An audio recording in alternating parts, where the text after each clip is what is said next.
শহরের উষ্ণতম দিনে বুকে হিমের হাওয়া, হেমন্তের হাত, দরজায় জানালায় অবিরাম প্রেমের আঘাত। আমি এসেছি, আমি শুধু তোমারই জন্য, শুধু তোমারই জন্য। স্বপ্ন স্বপ্ন ছেঁড়া ছেঁড়া মেঘ তোমার চোখের তারায় ছড়িয়ে দেব প্রেম বলে আমার প্রেম, শুধু তোমারই জন্য, শুধু তোমারই জন্য, শুধু তোমারই জন্য। আকাশের পশ্চিম কোণটা যেন রাঙিয়ে দিয়ে গেছে কেউ, একটা হলদেটে কমলা আভা চারিদিকে। গোধূলি লগ্নের অস্তমিত সূর্যের মরা আলো মাখা প্রকৃতির একটা আলাদা অনুভূতি, একটা আলাদা শিরশিরানি আছে। থেকে থেকে যেন সেটা গায়ে কাঁটা দেয়। গোলাপ চারাগুলোর পাশে রেলিংয়ে হেলান দিয়ে বসে আছে অন্বেষা। আজকাল প্রায়ই ছাদে এসে বসে থাকতে ওর বেশ লাগে। খুব শান্তি এই জায়গাটাতে। কানে হেডফোন গুঁজে বসে বসে আচার খাচ্ছে ও। হঠাৎ সিঁড়িতে পায়ের শব্দ, কে যেন নিচ থেকে উপরে উঠে আসছে। অন্বেষার মা উঠে এসেছে। তোর গানে ডাকে তোকে আজ স্বপ্নেরা কোনো অচেনা রিংটোনে তোর বাবা ফোন করেছে, শোনায় অল্প একটা কি সারপ্রাইজ আছে তোর জন্য। অল্প এ সময় আবার কি সারপ্রাইজ রে বাবা? ধুর, কোথায় একটু শান্তি মনে গান শুনবে তার উপায় নেই। এদিকে অন্বেষের মা এইটুকু ফরমান জারি করেই নিচে চলে গেছেন। বাধ্য হয়ে বেজার মুখ নিয়ে মাদুর গুটিয়ে নিচে নামে বাড়ির একটি মাত্র মেয়ে অন্বেষা ওরফে তোয়া।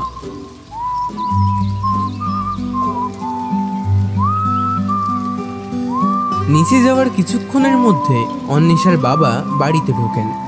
আর 5টা মেয়ের মতো ঘ্যান ঘ্যানে না অন্বেষা, যে অফিস থেকে একটা মানুষ বাড়ি ঢোকার সাথে সাথে বক বক করে কান ঝালাফালা করবে। একটু শান্ত সংযত সে। অন্যদিকে অন্বেষার বাবা একেবারেই উল্টো মেরুর মানুষ। বাড়িতে আসা মাত্র একেবারে হই হই রই রই জুড়ে দিয়েছেন। ব্যাপারখানা হলো এই যে, অফিসে থাকাকালীন সায়নীর বাবা ফোন করেছিল। সামনের মাসে একসাথে ঘুরতে যাওয়ার কথা বলেছেন তিনি। তা নিয়ে অন্বেষার বাবা অত্যন্ত উৎসাহিত। আসলে মেয়ের মাধ্যমিক পরীক্ষার জন্য অনেক দিন ধরে কোথাও বেড়াতে যাওয়া হয় না। কয়েক সপ্তাহ হলো মাধ্যমিক পরীক্ষা শেষ হয়েছে, তাই এখন সময়টা ঘুরতে যাওয়ার জন্য যাকে বলে একেবারে আইডল। পাশে দাঁড়িয়ে এতক্ষণ সব শুনছিল অন্বেষা। এখন সে বলল, কোথায় যাওয়া হবে বাবা? আর কারা কারা যাচ্ছে আমাদের সাথে? আরে সায়নীর বাবা তো বলল যে এই সময়টা শিলং ঘোরার পক্ষে বেস্ট। আর যাচ্ছি হচ্ছে এই ধর আমরা, সায়নীরা আর আরো দুটো ফ্যামিলি। এরপর কিছুক্ষণ ডাইনিংয়ে বসে কথাবার্তার পর নিজের ঘরের দিকে পা বাড়ায় অন্বেষা।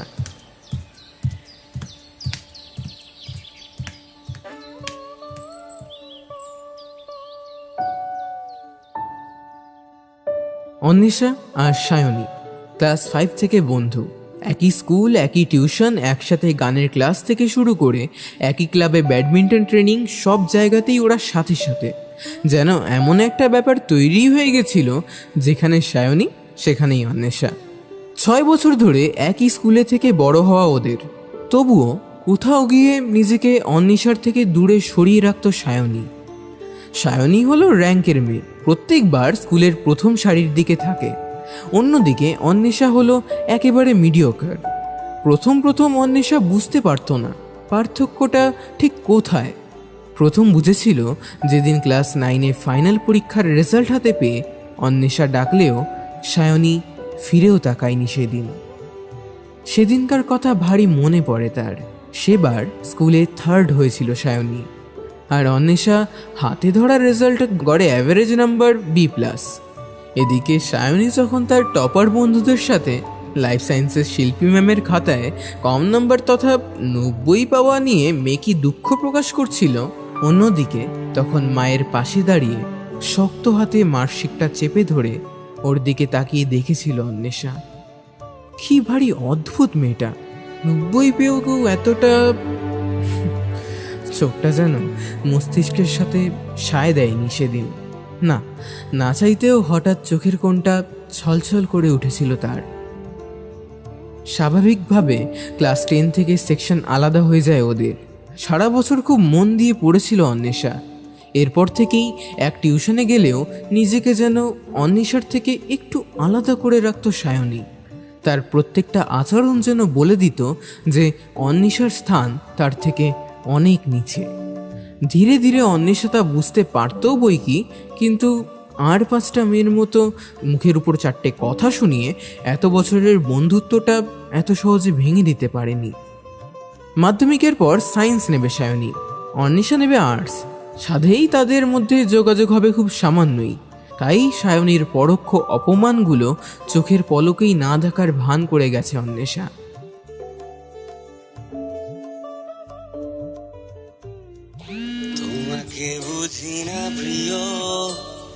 পরীক্ষার পর আজ প্রথম অন্বেষাকে সায়নী ফোন করলো।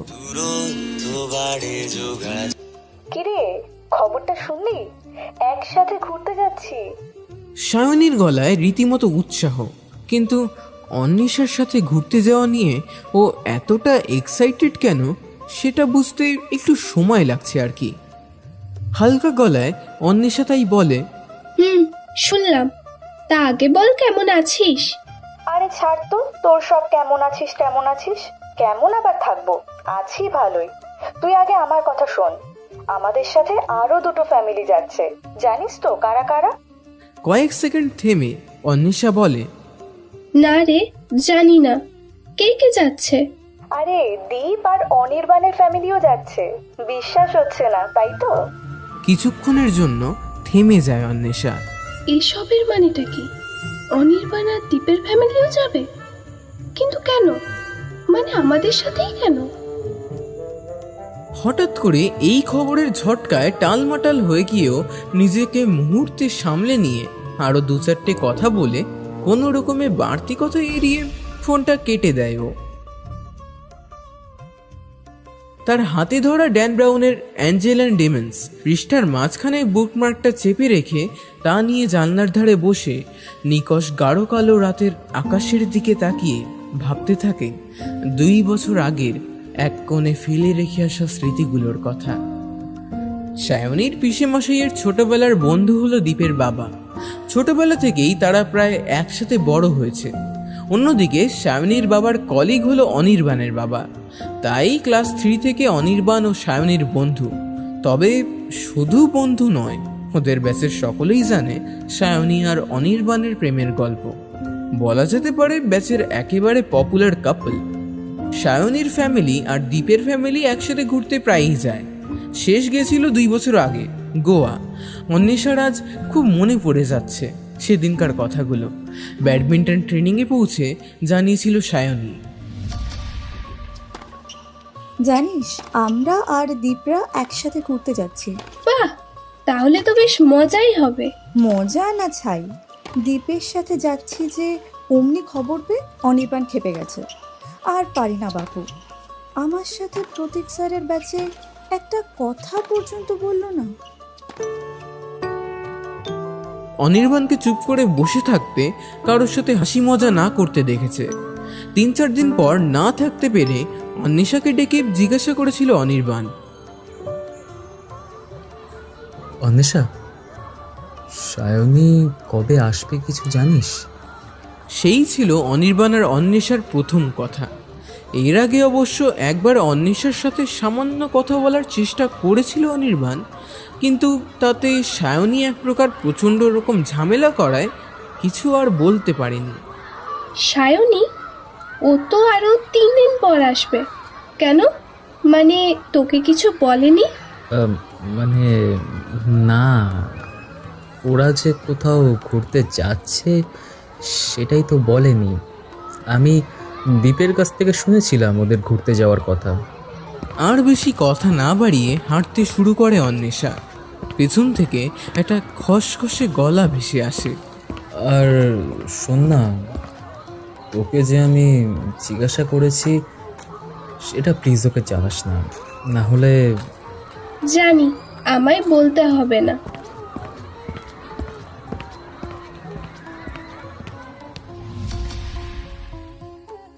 আজ জানলার ধারে বসে থেকে যেন চোখের সামনে সব ঘটনা ফুটে উঠছে। খানিকক্ষণ বাদে বইটা শেলফে তুলে রেখে বিছানায় শুয়ে পড়ে অন্বেষা। চোখ বোঝে, কিন্তু ঘুম আর আসে না।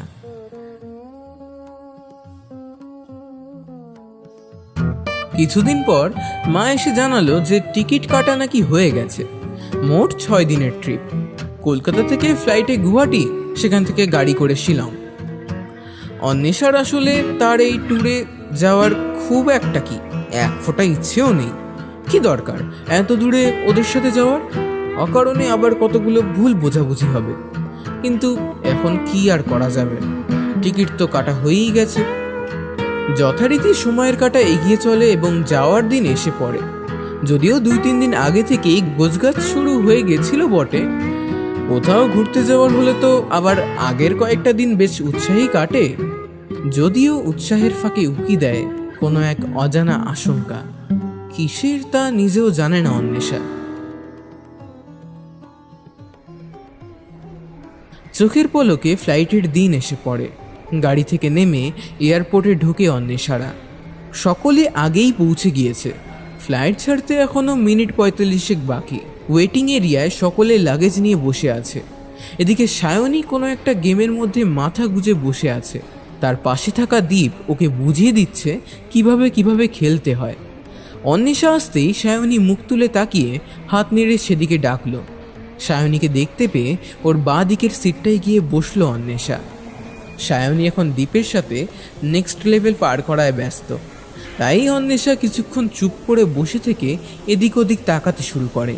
চারপাশে তাকাতে তাকাতে হঠাৎ অন্বেষার চোখটা আটকে যায় পেছনের রোর শেষের দিকের 3 নম্বর সিটটায়। অনির্বাণ বসে আছে, হাতে আগাথা ক্রিস্টির ব্ল্যাক কফি ধরা। বইটা দিয়ে মুখটা এতটাই ঢেকে গেছিল যে প্রথমটায় চেনাই যায়নি। সায়নীর মা এসে ফোনটা জোর করে নিয়ে চলে যাওয়ায় এবার অন্বেষার দিকে ঘুরে এসে,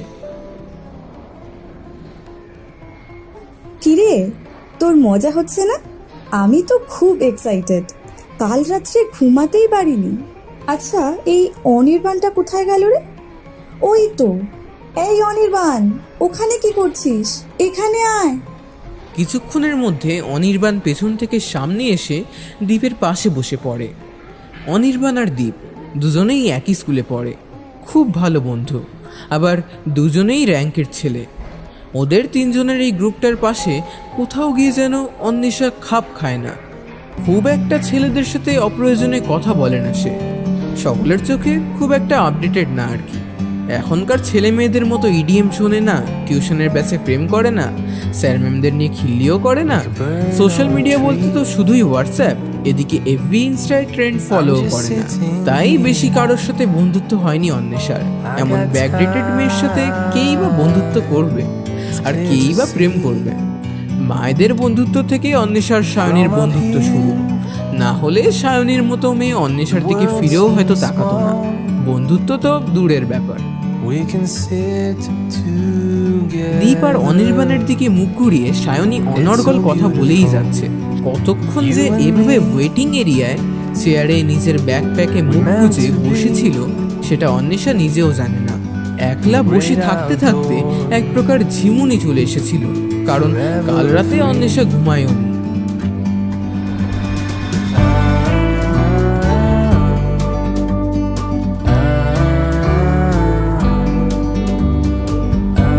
সায়নীর ধাক্কায় ঘুমের আলতো আবেশখানা কেটে যায়।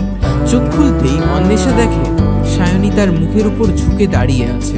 আরে কি রে, তুই ঘুমিয়ে পড়লি নাকি? ও গড, তোকে নিয়ে আর পারি না মারি।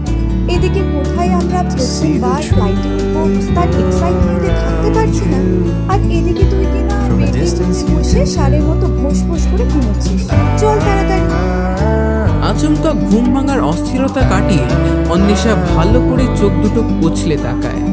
অনির্বাণ তার দিকে হাঁ করে তাকিয়ে আছে। পাশে থাকা দীপও তাকিয়ে আছে বটে, তবে তার চোখে মুখে বিরক্তির ছাপ স্পষ্ট। চশমাটা নাকের ডগা থেকে চোখের কাছাকাছি এনে ও সায়নীকে বলে, হ্যাঁ রে, ঠিকই বলেছিস। প্রথমবার ফ্লাইটে উঠছি, এক্সাইটমেন্ট তো হওয়ারই কথা। তবে কি বলতো, ওয়েটিং এ বসে থেকে অকারণে এক্সাইটেড হলে ফ্লাইটে উঠে আসি আলাদা উত্তেজনাটা থাকবে না। তাই বলতে পারিস আমি আমার এক্সাইটমেন্টটা প্রিজার্ভ করছি, ওই হিট অফ দ্য মোমেন্টের জন্য। কথাটা শেষ করে একটা অমায়িক হাসিতে চারপাশটা ভরিয়ে দেয় অন্বেষা। সায়নী আর কিছু বলে না, শুধু ওখান থেকে গজগজ করতে করতে বেরিয়ে যায়। আশেপাশে কোনো একজনের হৃদস্পন্দন হঠাৎই বেড়ে যায়, কিন্তু কিছু টের পাওয়া যায় না।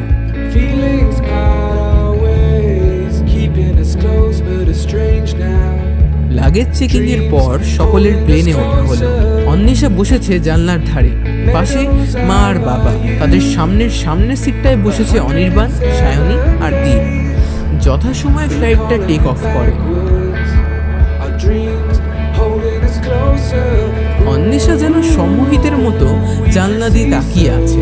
প্লেনটা ছাড়ার সময় বুকটা একটু ফাঁকা হয়ে গেছিল বটে, কিন্তু সামনের সিটে বসে থাকা সায়নীর চিৎকারের সামনে সেটা কিছুই না। ফ্লাইট টেক অফের পর সাথে সাথে দীপের হাতটা ধরে সায়নী এমন চিৎকার করেছিল যে এয়ার হোস্টেসকে পর্যন্ত দৌড়ে আসতে হয়েছিল। স্বাভাবিকভাবেই সায়নীর মা এসে ওকে বকে ঝুঁকে চুপ করায়। এরপর থেকে অনেকক্ষণ পরিবেশ শান্তই ছিল। মিনিট 10 পর একজন এয়ার হোস্টেস একটা বড় সড়ো ট্রলি নিয়ে এগিয়ে আসে, তাতে ভর্তি চকলেটস আর বিস্কুট। সায়নী চকলেট খেতে বড্ড বেশি ভালোবাসে, তাই ওর বাবা এক বাক্স চকলেট কিনলেন। যদিও কোনো মানেই হয় না বাইরে থেকে দ্বিগুণ দাম দিয়ে ফ্লাইটের ভেতরের জিনিসগুলো কেনা, তবুও মেয়ের শখ বলে কথা। বলা বাহুল্য, অন্বেষাকে চকলেট দেওয়ার কথা মাথাতেও আনেনি সায়নী। অনির্বাণ সায়নীকে বলে, বলছি যে তুই সবাইকে চকলেট দিবি না? চকলেট কই, দিলাম তো। অন্বেষার কথা বলছিস? তা স্পষ্ট করে বললেই তো পারিস, নাকি এত হেয়ালি করিস কেন? ও চাইলেই দেব, ও তো আমার কাছে চাইনি, তাই আমিও। আচ্ছা আচ্ছা থাক, হয়েছে। বাপরে, একটা সামান্য চকলেট নিয়ে এতটা বাড়াবাড়ি না করলেও পারিস। তোর প্রবলেমটা কি আমি মাঝে মাঝে বুঝতে পারি না। বলেই দীপের কাছ থেকে একটা হেডফোন নিয়ে নিজের এক কানে লাগায় সায়নী। জানলার দিকে ঘুরে আছে অনির্বাণ, তাকিয়ে আছে বাইরের দিকে। তার বাঁ হাতে সায়নীর দেওয়া দুটো চকলেট অত্যন্ত জোরে চেপে রেখেছে। অকারণেই যেন রাগ উঠছে অনির্বাণের। পেছনের সিটে বসে অন্বেষা শুনেছে সব। জানলার দিকে তাকিয়ে ডান হাত দিয়ে নিজের কুর্তির একটা প্রান্ত ধরে আছে ও। দাঁতে দাঁত চেপে অন্বেষা জানলার কাছে মাথা রাখে। মনটা হঠাৎ করে খারাপ হয়ে গেছে। অন্যদিকে অনির্বাণের হাতের চাপে ভেঙে গুঁড়ো গুঁড়ো হয়ে যায় সায়নীর দেওয়া চকলেটগুলো। কেন জানি ওগুলো আর মুখে তুলতে ইচ্ছে করলো না ও।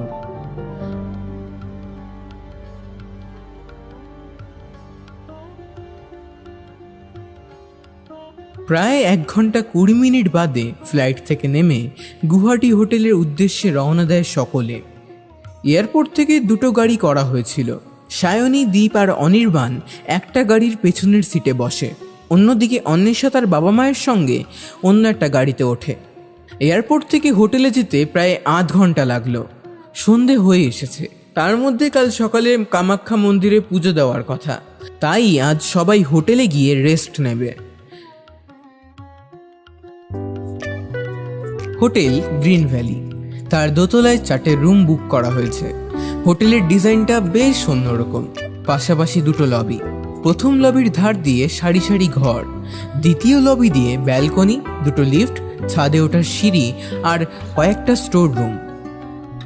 অন্বেষাদের রুমের বিপরীতে অনির্বাণদের রুম, পাশে থাকা সায়নীদের রুমদের বিপরীতে দীপদের রুম। অন্বেষাদের গাড়িতে অনির্বাণের মা আর বাবাও ছিল। বলা বাহুল্য অল্প সময়ের মধ্যেই অনির্বাণের মা আর অন্বেষার মায়ের গল্প বেশ জমে উঠেছে। দুজনেই দুজনের ছেলে মেয়ের ভুল ধরতে পিছপা হন না। সারা রাস্তায় অন্বেষা ওর মা আর অনির্বাণের মায়ের বক বক শুনেছে। অন্বেষা মাঝে মাঝে বুঝতে পারে না যে ওর মা ওরা তো ভুল ধরে কী লাভ পায়। অন্যদিকে অনির্বাণের মাও কম যান না ছেলের ভুল ধরতে। যাই হোক, অন্বেষা সারাক্ষণ গাড়িতে বসে থেকে ওদের ব্যাচের মিস্টার পারফেক্ট অনির্বাণের দৈনন্দিন জীবনের ছোটোখাটো ভুল ত্রুটি শুনে মনে মনে বেশ হেসেছে।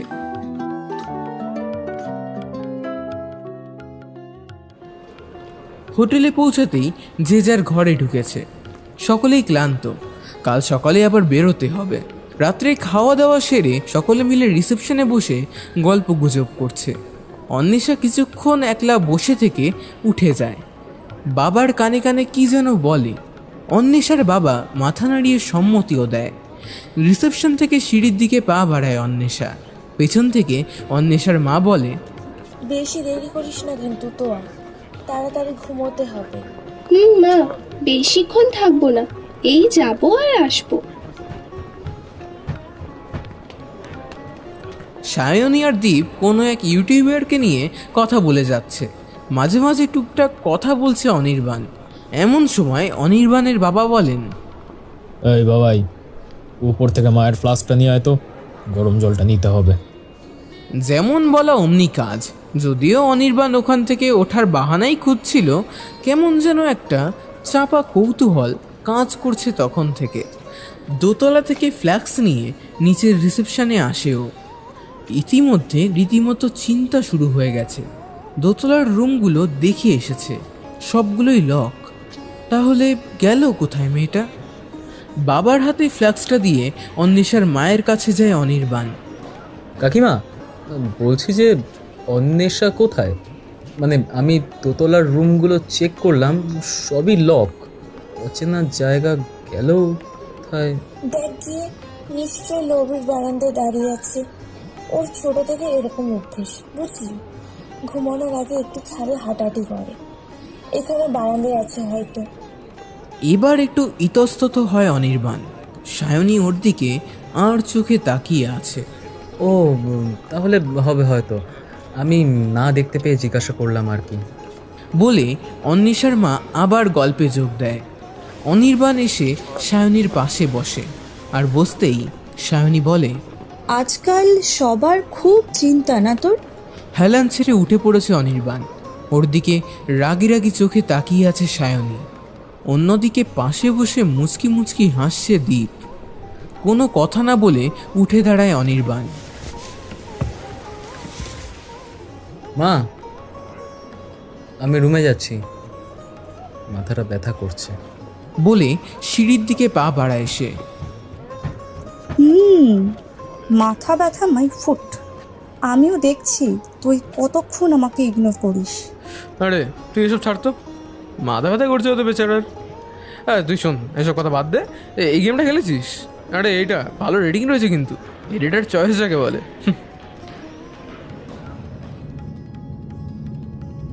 দোতলায় উঠে রুমে ঢুকতে যাবে অমনি থমকে যায় অনির্বাণ। দরজাগুলো যথারীতি লক। তার মানে অন্বেষা এখনও আসেনি। কি করছে এতক্ষণ ধরে দাঁড়িয়ে থেকে মেয়েটা? কেমন একটা উত্তেজনা হচ্ছে ওর। দ্বিতীয় লবির দিকে পা বাড়ায় অনির্বাণ। লবি দিয়ে কিছুটা গিয়ে একটা কাচের দরজা, এখন খোলা। তার পাশেই বারান্দা। অনির্বাণ বারান্দায় পৌঁছলো। বারান্দার এক কোণে দাঁড়িয়ে আছে অন্বেষা, কানে হেডফোন। হালকা হালকা ঠান্ডা হাওয়া বইছে, আর তাতেই ক্রমশ এলোমেলো হয়ে যাচ্ছে অন্বেষার এক মাথা কালো ঘন খোলা চুল। রেলিংয়ে হেলান দিয়ে রাস্তার দিকে তাকিয়ে আছে অন্বেষা। কিছুটা এগিয়ে এসেছে অনির্বাণ। না, এগোনোর তো কথা ছিল না ওর। ও তো মনে মনে ভেবেছিল দরজা থেকে দেখেই রুমে চলে যাবে। আসলে অন্বেষা আদেও বারান্দায় আছে কিনা সেটাই তো দেখবে শুধু। তাহলে অন্বেষার কাছ থেকে হাত দুয়েক দূরত্বে এসে দাঁড়ায় অনির্বাণ। অন্বেষা একটা কান থেকে হেডফোন খুলে তাকায় তার দিকে। কি রে, তুই এখনো ঘুমোসনি? জিজ্ঞেস করে অন্বেষা। কি সাবলীল গলার স্বর অন্বেষার, যেন ওরা কত দিনের পরিচিত। পরিচিত তো বটেই, কিন্তু বন্ধু বলা যায় কি? না না, যাচ্ছিলাম ঘুমাবো আর কি, বলে অনির্বাণ। ওর গলায় দ্বিধার স্বর। একগাল হেসে অন্বেষা বলে, তাড়াতাড়ি ঘুমিয়ে পড়। কাকিমা বলছিল তুই নাকি সকালে ঘুম থেকে উঠতে দেরি করিস। কাল কিন্তু সকাল সকাল মন্দিরে যেতে হবে। সে একটু উঠতে দেরি হয়ে যায়। যাই তাহলে, হ্যাঁ, গুড নাইট। তারপর আবার অনির্বাণের থেকে মুখ ফিরিয়ে রাস্তার দিকে তাকায় অন্বেষা। অনির্বাণ পেছনে ঘুরে হাঁটতে শুরু করে। মনে মনে অবাক হয় অনেকটা। ওদের ব্যাচের মিস্টার পারফেক্ট অনির্বাণ ব্যানার্জি যেমন পড়াশোনায় তেমনই খেলাধুলোতেও দুর্দান্ত। ওদের স্কুলের ভলিবল টিমের ক্যাপ্টেন। প্রতি বছর স্কুলে ফার্স্ট সেকেন্ডের মধ্যে থাকে। প্রত্যেকটা স্কুল টিচারের পছন্দের স্টুডেন্ট। পাশাপাশি বন্ধু মহলেও অত্যন্ত জনপ্রিয়। দারুণ মিশুকে ছেলে। আর ওদের ব্যাচের প্রায়ই মেয়েরা অনির্বাণ বলতে পাগল। এমন প্রতিভা, অমায়িক চেহারা, ভদ্রতাবোধ স্বাভাবিকভাবেই অনির্বাণকে ওদের ব্যাচের মিস্টার পারফেক্ট উপাধিটা এনেই দেয়। আজ অবধি অনির্বাণের মনে পড়ে না সে কোন মেয়ের সাথে যেচে কথা বলেছে কিনা।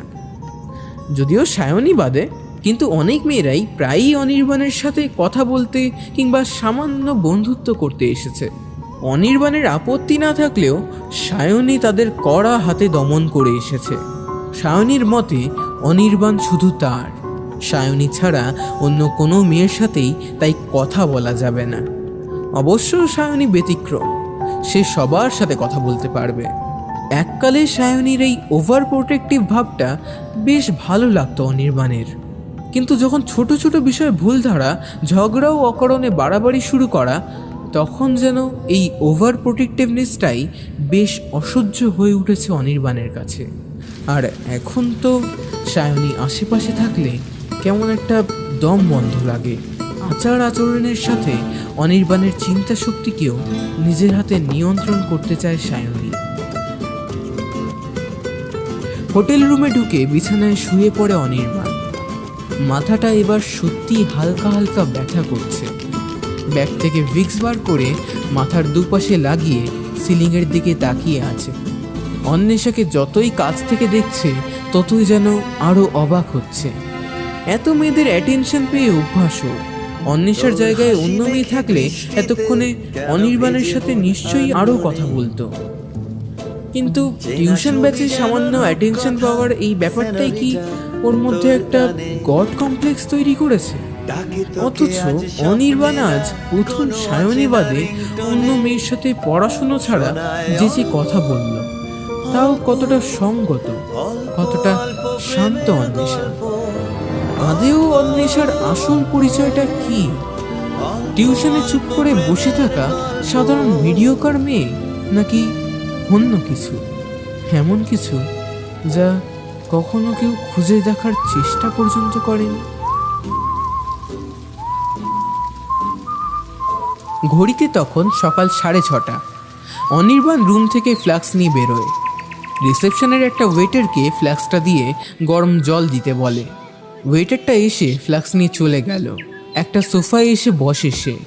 এখনও ঘুমের রেশ কাটেনি। চোখ দুটো জ্বলছে। কয়েকটা পায়ের শব্দ। হোটেলের দরজা দিয়ে কারা যেন ঢুকছে। এত সকালে কি এলো রে বাবা? তাকায় অনির্বাণ। অন্বেষা আর ওর বাবা এসে দাঁড়িয়েছে। স্বভাবতই অবাক হয় সে। অন্বেষা ট্রাকস্যুট আর স্পোর্টস শু পরে আছে। অনির্বাণকে দেখে একগাল হেসে বলল, গুড মর্নিং। আরে গুড মর্নিং। অন্বেষা এসে সোফার পাশে বসে। হাঁপাচ্ছে সে। কি রে, তুই এখানে যে? এই তো মায়ের জন্য গরম জল নিতে এলাম। তুই আর কাকু কোথায় গিয়েছিলি এত সকালে? এতক্ষণ মাথা নিচু করে রেখেছিল অন্বেষা। অনির্বাণের প্রশ্ন উঠে আসে। অন্বেষা উঠে বসায় অনির্বাণ লক্ষ্য করে ওর মুখটা লাল হয়ে উঠেছে। আরে এতদিন পর ঘুরতে এলাম বলে কথা, তাই আশপাশটা একটু দেখতে গিয়েছিলাম। এখানে কিছুটা গিয়ে একটা পার্ক আছে, বেশ সুন্দর। আসার সময় রাস্তা ফাঁকা থাকায় আমি আর বাবা একটু রেস্ট করছিলাম আর কি। এতক্ষণে ওয়েটার ফ্ল্যাক্স দিয়ে গেছে। অনির্বাণ ফ্ল্যাক্সটা হাতে তুলে বলে, ও আচ্ছা আচ্ছা আচ্ছা, আমি না ঘরে যাই, হ্যাঁ, জলটা নাহলে ঠান্ডা হয়ে যাবে।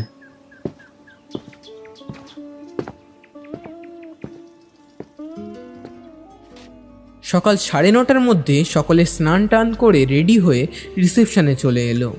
কামাখ্যা মন্দিরে পুজো দিয়ে বেরোতে বেরোতে প্রায় দুপুর হয়ে গেছে। এতক্ষণে খালি পেটে সকলেরই অবস্থা কাহিল। সায়নী মন্দির থেকে বেরিয়ে রীতিমতো চিৎকার শুরু করে দিয়েছে। অন্বেষা কাছে গিয়ে পকেট থেকে একটা স্নিকার্স বার করে দিল। ইচ্ছে না থাকলেও সেটা নিয়ে নেয় সায়নী। হোটেলে পৌঁছে খাওয়া দাওয়া করে যে যার রুমে চলে যায়। বিকেলবেলায় ব্রহ্মপুত্র নদ দেখতে যাওয়া হয় সকলে মিলে। সেখান থেকে টুকটাক সাইট সিন দেখে হোটেলে ফেরা। আজ সারাদিন প্রচুর ছবি তোলা হয়েছে। অন্বেষা ছবি তুলতে বড্ড ভালোবাসে। ওর ডিএসএলআরটাও নিয়ে এসেছে ট্যুরে। হোটেলে ফিরে নিজের রুমে বসে সায়নীর সাথে ছবিগুলো দেখছে সে। কিছুক্ষণ পরে সায়নী উঠে নিজের রুমে চলে যায়। অন্বেষা ক্যামেরা বন্ধ করে বারান্দার দিকে পা বাড়ায়। আজ বেশিক্ষণ বারান্দায় দাঁড়ায়নি সে। মিনিট 10 পরে রুমে ঢুকতে যাবে, অমনি অনির্বাণের সাথে দেখা। অনির্বাণ রিসেপশন থেকে গরম জল নিয়ে রুমে ঢুকছে। আসলে অনির্বাণের মায়ের শ্বাসকষ্টের ধাত, তাই সকাল রাত্রি গরম জল খেতে হয়। একটু হেসে অন্বেষা রুমে ঢুকবে, অমনি থমকে যায়। সায়নীর রুমের দরজা খোলা, সেখান থেকে হাসাহাসির শব্দ আসছে। কথাগুলো লবি পর্যন্ত শোনা যাচ্ছে। আচ্ছা যাই হোক, এই অনির্বাণটা তো চুপচাপ আছে কেন রে? কি ব্যাপার, তোকে ইগনোর করছে নাকি? ওর সাহস আছে যে আমাকে ইগনোর করবে? সেও বটে, কিন্তু যাই বল, তোর ওই অন্বেষা বান্ধবীটা কেমন যেন, বড় উইয়ার্ড। আরে হ্যাঁ রে, জানি, একটা ফোটাও মজা করতে পারে না। দেখে মনে হয় যেন কত সিরিয়াস, কত বিজ্ঞ জ্ঞানী। ওইদিকে পড়াশোনায় তো লবডঙ্কা। বাবাকে কেন ওদের দূরে নিয়ে এলো কে জানে। আমি আগে জানলে নিষেধই করতাম। যাই হোক, এখন আর কি বা করা যাবে। তা ও কি কোনো রিলেশনশিপে আছে নাকি? না না, পাগল নাকি? ওকে আবার কে পাত্তা দেবে? ও তো কোনো ছেলের সাথে কথাই বলে না। আর আমারও না ওর সাথে এত মিষ্টি মিষ্টি করে কথা বলতে জাস্ট গাটা জ্বলে যায়। যত সব আদিত্যতা।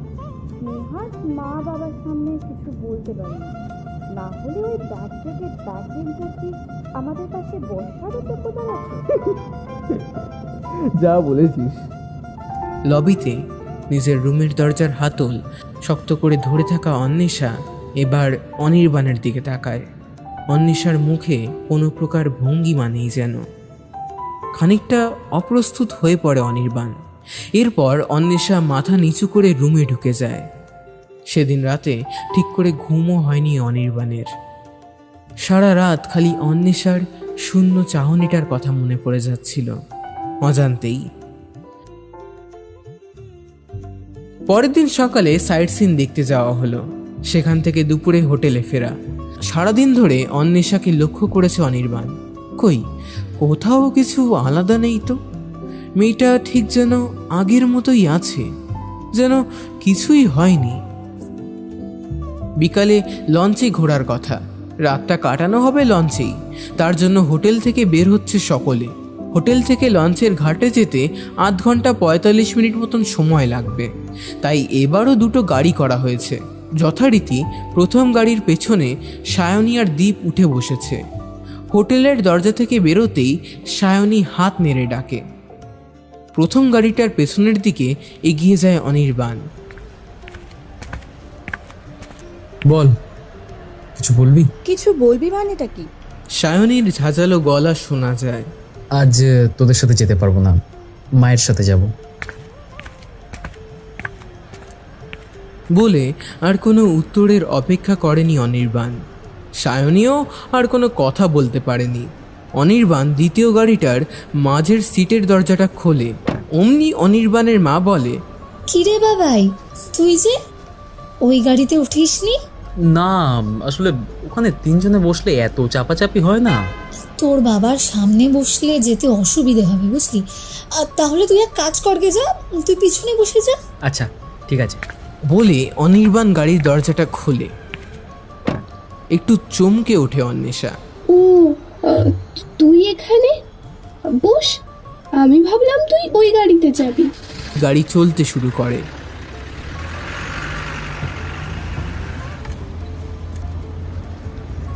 অন্বেষা পাশের জানলা দিয়ে বাইরে তাকিয়ে আছে। চারিদিকটা কতটা সবুজ। গাড়িতে একটা পুরনো হিন্দি গান বাজছে। অন্বেষার দু চোখ জানলায় থাকলেও সে ভালোভাবে বুঝতে পারছে যে অনির্বাণ ওর দিকে তাকিয়ে আছে। অস্বস্তি কাটিয়ে অনির্বাণ বলল, তুই ঠিক আছিস? ও মা, কেন থাকবো না শুনি। না মানে কাল রাতে যা ঘটলো ব্যাপারটা, তারপর আমারই নিজেরই কেমন বাজে লাগছিল, তাই জিজ্ঞাসা করলাম। আচ্ছা অনির্বাণ, তোর কি মনে হয় সায়নী আর দীপের কথায় আমার কিছু যায় আসে? I am not that easy my friend. হ্যাঁ, তবে মানুষের মন বলে কথা, দুঃখ হওয়াটা তো স্বাভাবিক। এতকাল দুঃখ হতো, তখন প্রচুর সময় নষ্ট করেছি রে এগুলো নিয়ে, তবে এখন আর করি না, এই আর কি। কথাটা শেষ করে হেসে দেয় অন্বেষা। জানলা দিয়ে তাকিয়ে থাকতে থাকতে চোখটা বন্ধ হয়ে আসে অন্বেষার। অনির্বাণ ব্যাগ থেকে একখানা বই বার করে পড়ছে। আর কিছুক্ষণ পর গাড়ি এসে থামে লঞ্চ ঘাটে।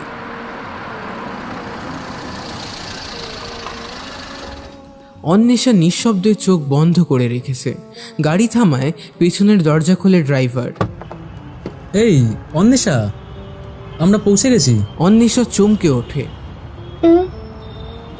আমরা পৌঁছে গেছি? এই দেখ, চোখটা লেগে গিয়েছিল। হ্যাঁ চল চল তাড়াতাড়ি। আচ্ছা তুই এগো, আমি আসছি। চশমাটা পরে ব্যাগটা গুছিয়ে নামতে যাবে, অমনি ওর পায়ের কাছে পড়ে থাকা জিনিসের চোখ আটকে যায় অন্বেষা। অনির্বাণ গাড়ি থেকে নেমে লাগেজগুলো নিয়ে সামনে এগোতে থাকে। যেতে যেতে হঠাৎই হেসে ফেলে সে।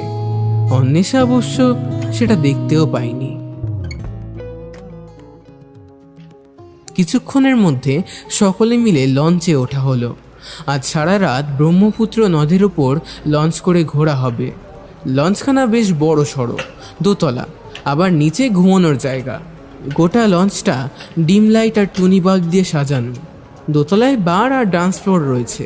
চারজনের মা এক জায়গায় বসেছে, বাবারা সব উপরের তলায়, আর অনেক লোকজন রয়েছে লঞ্চে।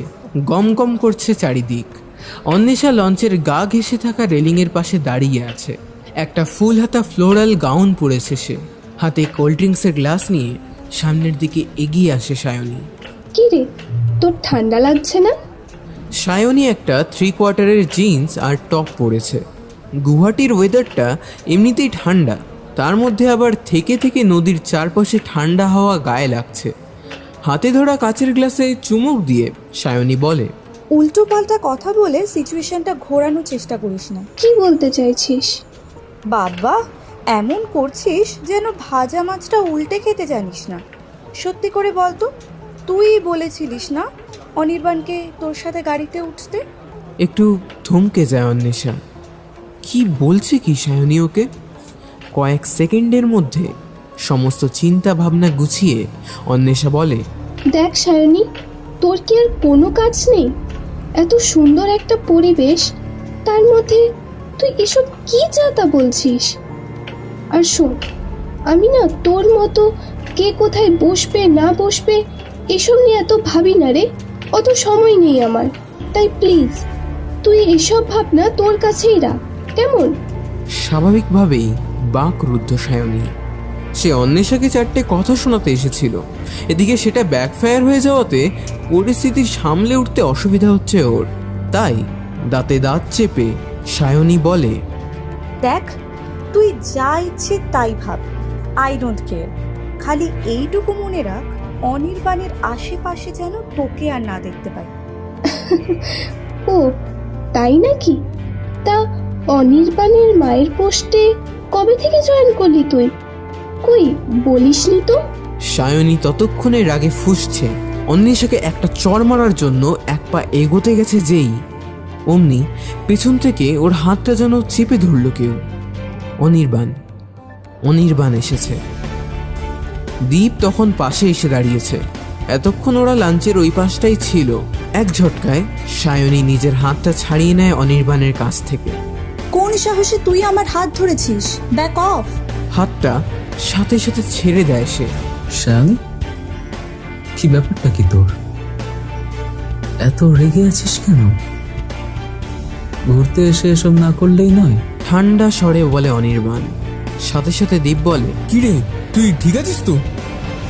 আর তোকে বলি ভাই, এত জোরে হাতটা কেউ চেপে ধরে?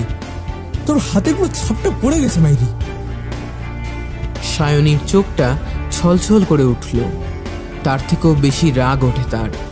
ছোটবেলা থেকে প্রচণ্ড রকমের নাক উঁচু সায়নী, অসম্ভব দেমাগ। নিজের অপমান সে কোনোভাবেই সহ্য করত না। অন্যদিকে ঘটনার আকস্মিকতায় হতভম্ব অন্বেষাও। আসলে অনির্বাণ যে এরকম একটা কাণ্ড ঘটাবে সেটা সে ভাবতেই পারেনি। কিছুটাই বলতে পারে না সে, কারণ অন্বেষা জানে এখন কিছু বললে হিতে বিপরীত হবে।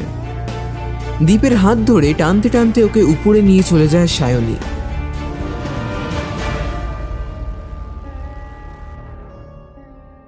অনির্বাণ লঞ্চের রেলিং ধরে নদীর দিকে মুখ করে দাঁড়িয়ে থাকে। অন্বেষা এবার গিয়ে তার মায়ের পাশে বসে।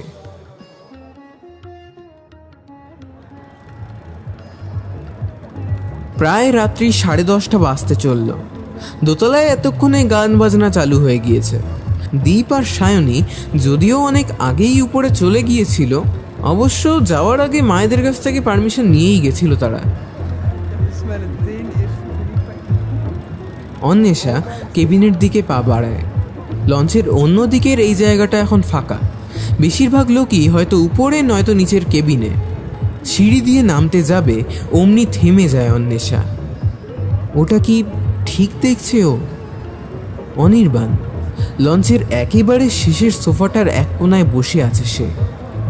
মুখটা ঠিক মতো দেখা যাচ্ছে না বটে, কিন্তু জামার সবুজ আর কালো রংটা চিনেছে সে।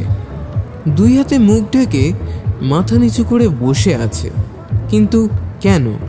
কারণ প্রায় আধ ঘন্টা আগেই ডিনার শেষ হওয়ার সাথে সাথেই অনির্বাণ মাথা ব্যথার নাম করে কেবিনে শুতে চলে গিয়েছিল। কয়েকটা সিঁড়ি নেমে গেলেও কি মনে হতে আবার উঠে আসে অন্বেষা। অনির্বাণের সামনে এসে দাঁড়ায়, কাঁধে একটা হাত রাখে। অনির্বাণ মুখ থেকে হাত ছড়িয়ে তাকায়। ও তুই? বাঁ হাতে থাকা জলের বোতলটা এগিয়ে দেয় অন্বেষা, এরপর পাশে বসে।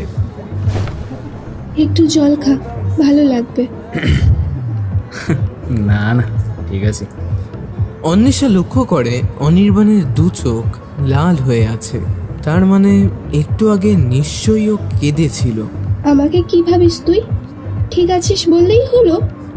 আমি যাদেরকে ভালোভাবে চিনি তাদেরকে একবার দেখলেই বলে দিতে পারি তারা ভালো আছে কি নেই। কিন্তু আমাকে তো তুই ভালোভাবে চিনিস না।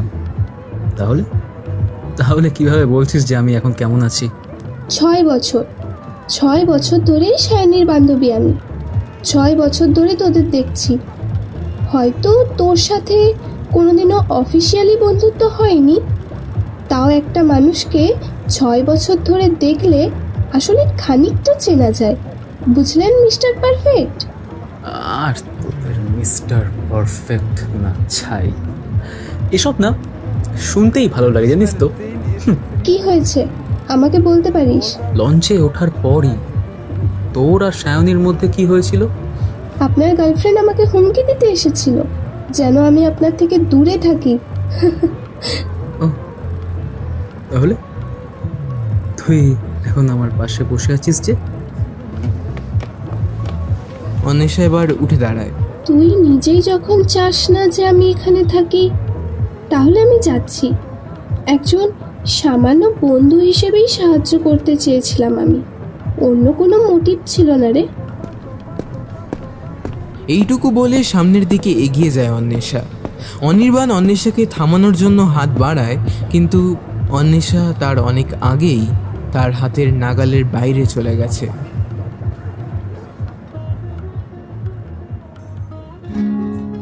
পরের দিন সকালে হোটেলে ফিরে আবার কিছু লোকাল সাইট সিন দেখতে যাওয়া হয়। সর্বক্ষণ জুড়ে অন্বেষা তার সর্বোচ্চভাবে চেষ্টা করেছে যাতে অনির্বাণকে এড়িয়ে যাওয়া যায়। গা গুলোচ্ছে বলে পেছনের সিট থেকে সামনে এসে জানলার ধারে বসেছে। অনির্বাণ পাশে এসে দাঁড়ালে সেখান থেকে সরে গিয়েছে নিঃশব্দে। অনির্বাণ বারবার চেষ্টা করছে অন্তত একবার যদি কথা বলা যায়, কিন্তু না, সুযোগ দেয়নি অন্বেষা।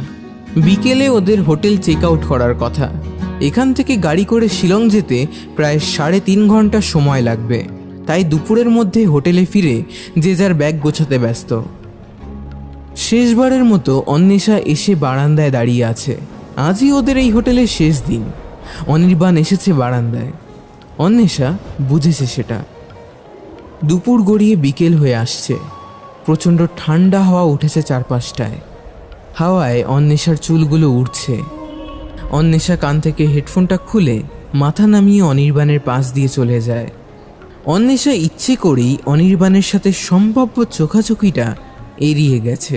অন্যদিকে দাঁড়িয়ে থেকে কিছু বলতে পারে না অনির্বাণ, বলার সময়ই পায়নি। শুধু যাওয়ার সময় অন্বেষার চুলগুলো অনির্বাণের গালের পাশ দিয়ে ছুঁয়ে বেরিয়ে যায়। অনির্বাণ রেলিংয়ে হেলান দিয়ে বারান্দার উপরে বসে পড়ে। অনির্বাণের হার্টবিটটা হঠাৎ করেই প্রচণ্ড রকম বেড়ে গেছে। শিলংয়ে পৌঁছাতে পৌঁছাতে প্রায় সন্ধে পেরিয়ে রাত্রি। এবার অনির্বাণ সায়নীর সাথে বসেছিল। অন্বেষা অন্য গাড়িতে একা। শিলংয়ে একই হোটেলে 4টে রুম পাওয়া যায়নি। পাশাপাশি দুটো হোটেলে দুটো করে রুম নেওয়া হয়েছে। প্রথমটা হোটেল অর্কিড, দ্বিতীয়টা হোটেল ডেব্রেক।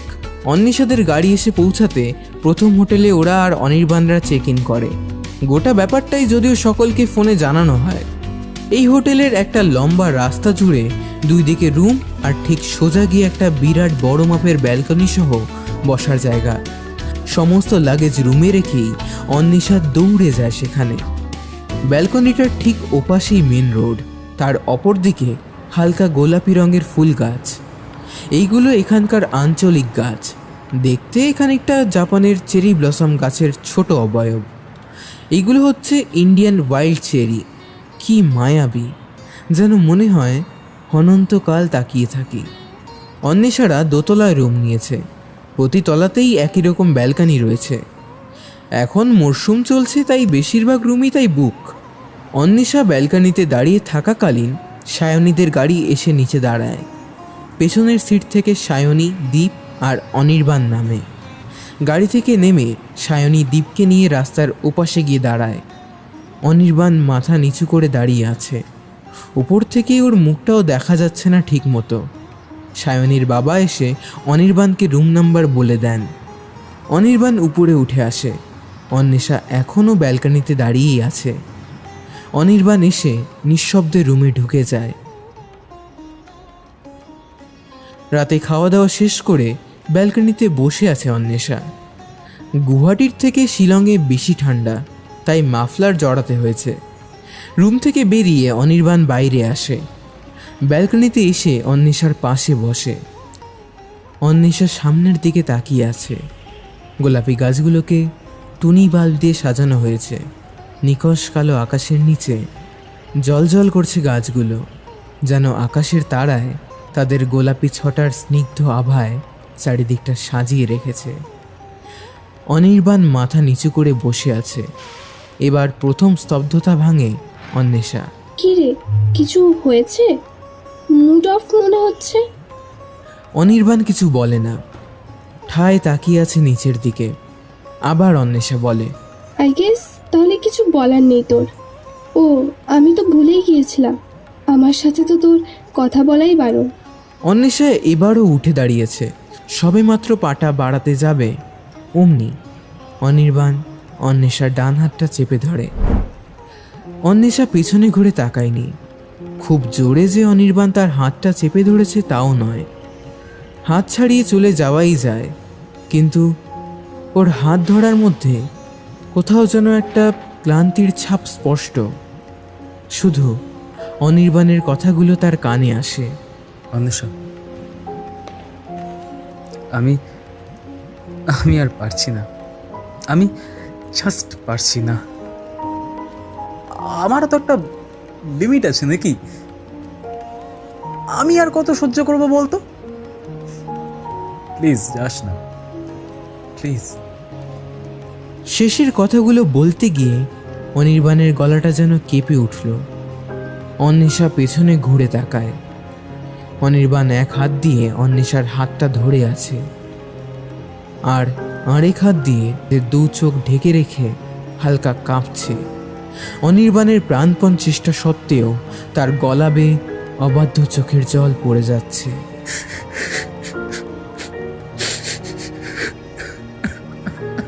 অন্বেষা এসে অনির্বাণের কাছে বসে।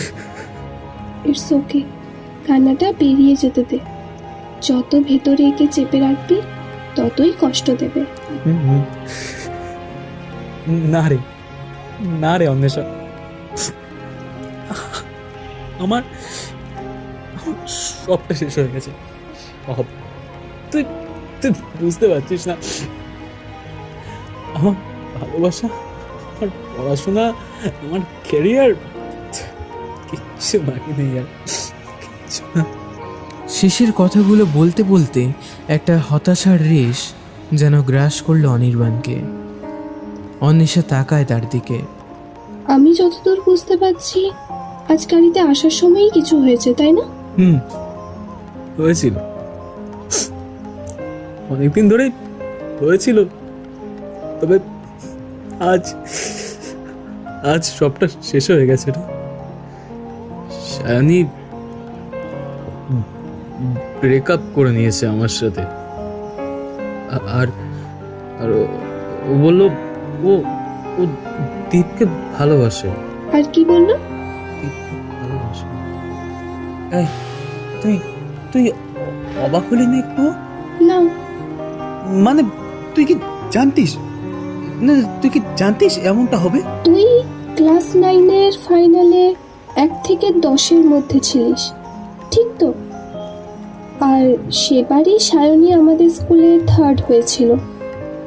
তারপর থেকে ওর ব্যবহার শুধু আমার প্রতিই না, বরং তোর সাথেও খারাপ হয়েছিল। সে বছর দীপ তোদের স্কুলে 2nd হয়েছিল, রাইট? হ্যাঁ। অনির্বাণ উঠে দাঁড়িয়েছে। এক পা এগোতে গিয়ে মাটিতে হাঁটু গেড়ে বসে পড়ে। অন্বেষা ছুটে এসে তাকে ধরে, আর একটু হলে পড়েই যেত অনির্বাণ। কাঁপা কাঁপা স্বরে বলে, জানিস, যখন ওদের স্কুলে এক্সাম চলছিল তখন আমার ওকে ফোন করা বারণ ছিল, অথচ আমার ফাইনালের আগের দিন পর্যন্ত ওর সাথে ঘন্টার পর ঘন্টা কথা বলে যেতে হয়েছে আমাকে। বলে থামাসনি কেন ওকে? এত অন্ধভাবে ভালোবাসতে নেই, জানিস তো? বেশি আঘাত লাগে, আর গভীর ক্ষত সারতে সময় নেই। হ্যাঁ, আমি জানতাম আমি ভুল করছি, কিন্তু কি করব, আমি তোকে ভালোবাসি। কথাটুকু শেষ হওয়ার সাথে সাথেই অন্বেষা তার ডান হাত দিয়ে অনির্বাণের গালে ঠাস করে একটা চড় মারে।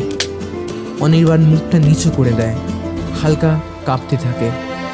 কয়েক সেকেন্ড থেমে অন্বেষা অনির্বাণের শার্টের কলারটা শক্ত করে ধরে। অনির্বাণ কেঁপে ওঠে, দাঁতে দাঁত চেপে অন্বেষা বলে, কোনটাকে ভালোবাসা বলিস তুই? ঠিক কোনটাকে? সারাদিন তোর মতের বিরুদ্ধে তোকে কন্ট্রোল করা?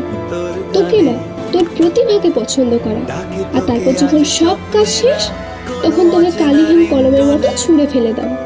না না, ঠিক কোনটাকে বল, বল কোনটাকে তুই বলিস ভালোবাসা? কথাগুলো বলতে বলতে রীতিমতো অনির্বাণের কলার ঝাঁকাতে থাকে তাহলে তুই বল, আমি করব কি? প্রথমে সায়নীর জন্য এতটা সময় নষ্ট, তারপরে সায়নী আর দীপের সম্পর্ক নিয়ে চিন্তা করে এত সময় নষ্ট, টেস্টে তেমন রেজাল্টও ভালো হয়নি, ফাইনালও হবে না আমি জানি, শেষে সায়নীও পাশে থাকলো না, আর আমার রেজাল্ট, কেরিয়ার, কিচ্ছু থাকলো না আমার। এত দূর বলে কিছুটা দম নিয়ে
হঠাৎ এই প্রশ্ন যে?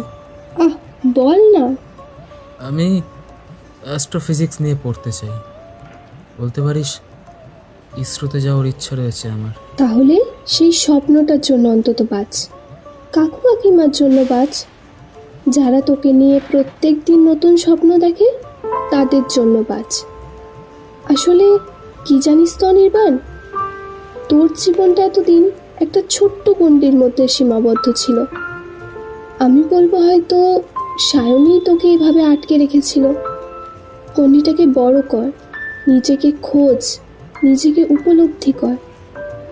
আর 5 বছর পর এই সমস্ত মাধ্যমিকের নাম্বার নিয়ে কারো কিছু যায় আসবে না, কারণ আজ যারা তোর মাধ্যমিকের নাম্বার নিয়ে মাতামাতি করবে, সেখানে তুই যতই 100তে 100ই পাস না কেন, ভবিষ্যতে গিয়ে চাকরি না পেলে তোর সেই 100 নাম্বারটা মার্কশিটের কাগজের ওপর সামান্য সংখ্যা ছাড়া আর কিছুই থাকবে না। এটা বাস্তব। মাধ্যমিকে হয়নি তো কি হলো, এখনো 11, 12 সামনে আছে। ভালোভাবে পড়াশুনো কর। জীবন আমাদেরকে শুধুমাত্র একটা সুযোগ দেয় না রে, অনেক সুযোগ দেয়। এবার আমাদেরকে এই সুযোগগুলোই লুফে নিতে হবে। যে তার সুযোগের যত সদ্ব্যবহার করবে সে ততই আগে এগোতে পারবে। কথাটা শেষ করে অন্বেষা এসে বিভল হয়ে তাকিয়ে আছে অনির্বাণের কাঁধে একটা হাত রেখে। তারপর আবার বলে, একসাথে অতটা চাপ নিস না। বুঝতে পারছি তোর উপর দিয়ে অনেক ঝড় বয়েছে, হয়তো এখনো বইছে। আর জানিস, এই সব কথা খুলে বলার জন্য আমাদের জীবনে কিছু কাছের মানুষ থাকা দরকার, যাকে সবটা খুলে বলা যায়। ভবিষ্যতে অন্তত এমন কিছু বন্ধু বানাস। কেন, তুই থাকবি না? হাসে অন্বেষা, ম্লান হাসি। হাসতে হাসতে ব্যালকনি দিয়ে রুমের সামনে এসে দাঁড়ায়। অনির্বাণও এসে দাঁড়ায় ওদের রুমের সামনে। রাত অনেক নেমেছে। সায়নী হয়তো চাইবে যে তুই কালকে সবার সামনে একদম ভেঙে পড়িস, কিন্তু তুই ভেঙে পড়বি না তুই কতটা ম্যাচিওর সেটা দেখাবি, ইটস আপ টু ইউ না। Have a good night. বলেই দরজা খুলে ঢুকে যায় অন্বেষা। অনির্বাণ তখনও দাঁড়িয়ে একগাল হাসে, তারপর বুক ভরে শ্বাস নিয়ে রুমে ঢুকে যায়।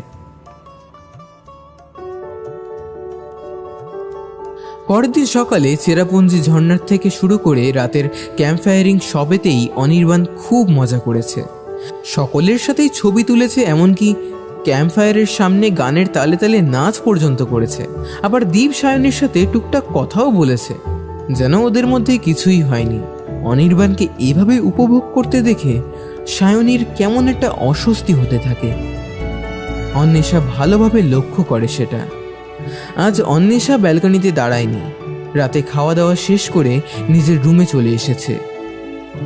বিছানার উপর বসে হাঁটু পর্যন্ত ব্ল্যাঙ্কেট জড়িয়ে ডিএসএলআরটা নিয়ে ছবি দেখছে। অন্বেষা, খোলা আছে। আসলে কাকু জিজ্ঞেস করলো যে আমি উপরে যাচ্ছি কি না, তো আমি বললাম হ্যাঁ যাচ্ছি।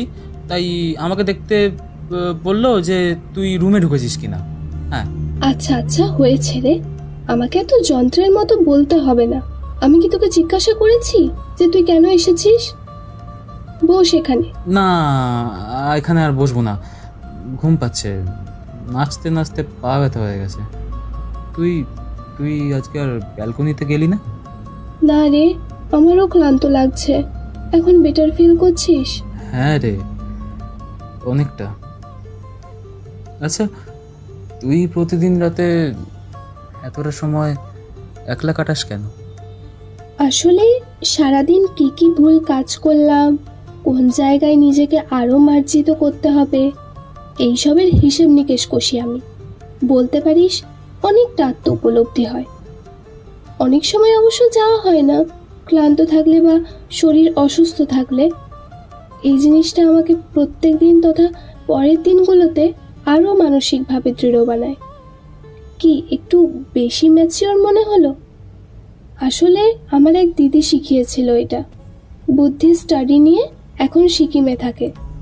দিদির কাছ থেকে প্রচুর এরকম জিনিস শিখেছি। তুই সত্যি একটা মানুষ বটে অন্বেষা। আচ্ছা, কাল যে বললি এমন কিছু বন্ধু থাকা দরকার যার কাছে সব কথা বলা যাবে, তা তোর আছে এমন কোনো বন্ধু? আছে বই কি। কে? অন্বেষার আঙুলটা হোটেলের ঘরে থাকা আয়নাটার দিকে ঘোরায়।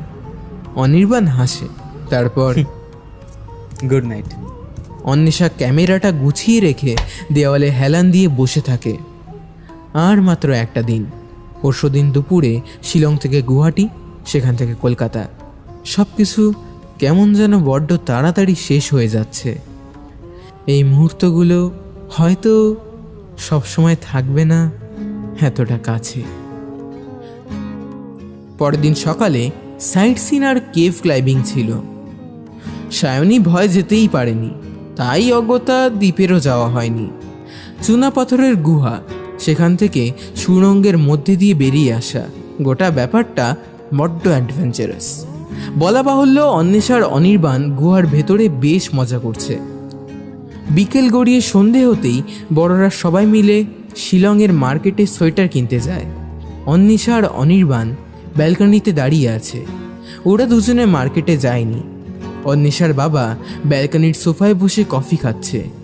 কিছুক্ষণ পরে সায়নী, দীপ আর দীপের বাবা উপরে উঠে আসে। ব্যালকনিতে অন্বেষা আর অনির্বাণকে একসাথে দাঁড়িয়ে থাকতে দেখে একটু থমকে যায় সায়নী।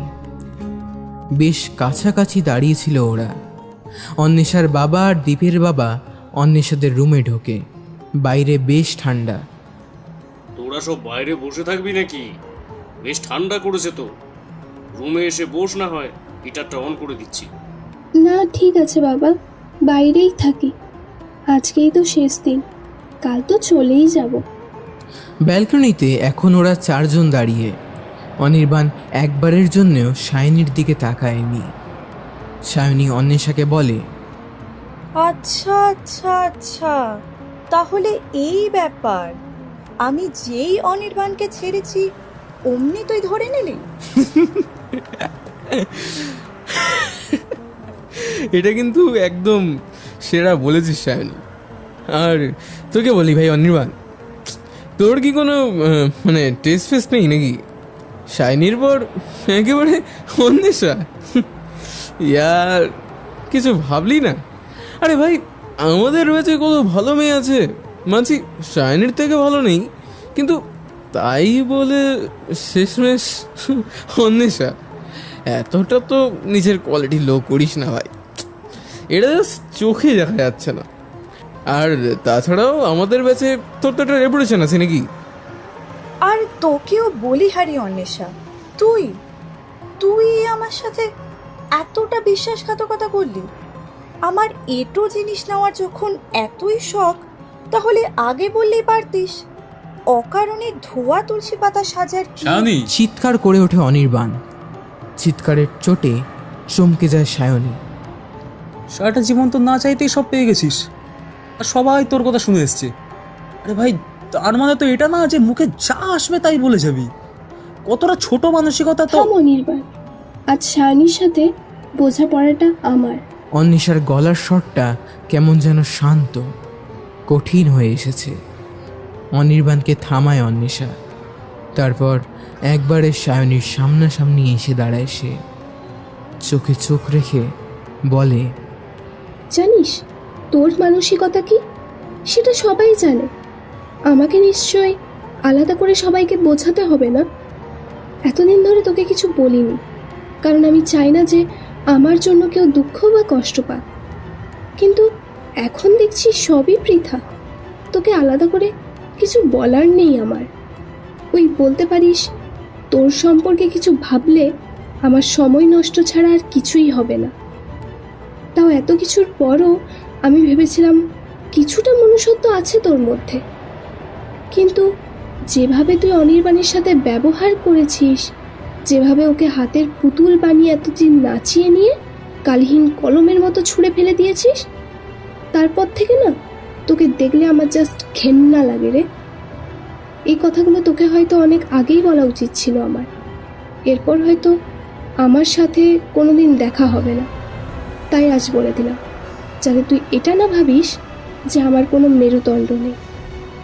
সবশেষে একটাই কথা বলবো সায়নী, র্যাঙ্কটাই সব কিছু না, বুঝলি? ভালো র্যাঙ্ক করেও যদি ভালো মানুষ না হতে পারা যায়, তবে তা কাগজে লেখা কিছু সংখ্যা মাত্র। মাথায় রাখিস। আর হ্যাঁ, এইভাবে মানুষের জীবনের সাথে খেলা বন্ধ কর, ভবিষ্যতে বড় বিপদে পড়তে পারিস। চারিদিক নিস্তব্ধ। সায়নী যেন নিজের কানকেই বিশ্বাস করতে পারছে না। অন্বেষা এবার সায়নীর কাছ থেকে সরে গিয়ে দ্বীপের সামনে এসে দাঁড়ায়। আর তোকেও বলে রাখি দি, সবার ব্যাপারে একটু কম নাক গলা। আর আমার সম্পর্কে না জেনে উল্টো পাল্টা বলতে আসলে নাকটা না জাস্ট ভেঙে রেখে দেব, বলে দিলাম। অন্বেষার চোখের দিকে তাকিয়ে দ্বীপ ঢোক গেলে। অন্বেষার চোখ থেকে যেন আগুন ঝরছে। এবার সায়নীর দিকে তাকায়। সায়নী রীতিমতো ঘাবড়ে গেছে। অন্বেষার এইরকম চাহনি সে আগে কখনো দেখেনি। দৌড়ে গিয়ে দ্বীপের বাবাকে ডাক দেয়। দ্বীপ ও সায়নীর পেছন পেছন ব্যালকনি থেকে বেরিয়ে আসে। তারপর মাথা ব্যথার নাম করে নিজের হোটেলে চলে যায়। অন্বেষা এসে ব্যালকনির সোফায় বসে। এত ঠান্ডার মধ্যেও ঘামছে সে। অনির্বাণ এসে পকেট থেকে একটা রুমাল বের করে দেয়। রুমাল দিয়ে রাগে লাল হয়ে যাওয়া মুখটা মুছে অন্বেষা।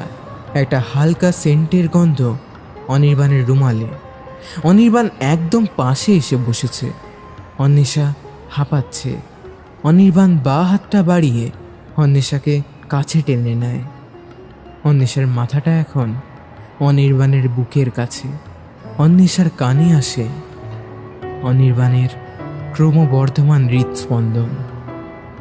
আকাশের দিকে তাকিয়ে অনির্বাণ বলে, thank you Anwesha, thanks for everything. তুই না থাকলে আমি এগুলো কি করে কাটিয়ে উঠতাম আমি জানি না। আমি তোর মতো সাহসী কাউকে দেখিনি। চল রুমে যাই, এখানে বেশ ঠান্ডা লাগছে। মা কাকিমারাও চলে আসবে হয়তো। ব্যাগটাও গোছাতে হবে, কাল সকালে সাইট সিন দেখেই তো রওনা। কথাটা শেষ করে অন্বেষা উঠে যায়। অনির্বাণ উঠতে দেয় না। আর কিছুক্ষণ বস, আর কিছুক্ষণ। জানি না এই মুহূর্তটা আবার কবে আসবে, আদৌ আসবে কিনা। হালকা হাসে অন্বেষা। অনির্বাণের হাতটা ছাড়িয়ে উঠে দাঁড়ায়। জানিস, কিছু মুহূর্তগুলো সামান্য থাকাই ভালো। সামান্য অথচ সব থেকে ভালো। এতটাই ভালো যে সারা জীবন সেগুলোকে মনের চোরা কুঠুরিতে আগলে রাখা যাবে।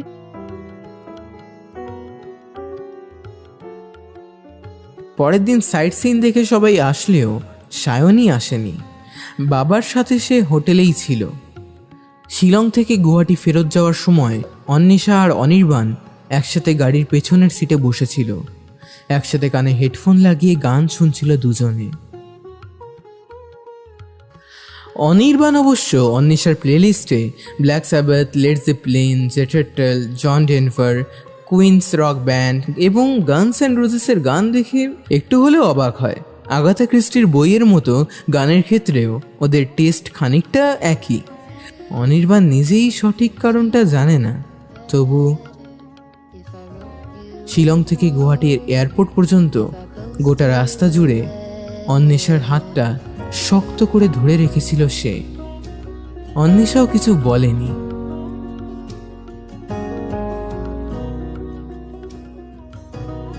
কলকাতা এয়ারপোর্টে নেমে বাড়ি যাওয়ার জন্য সবাই একে একে গাড়িতে উঠছে।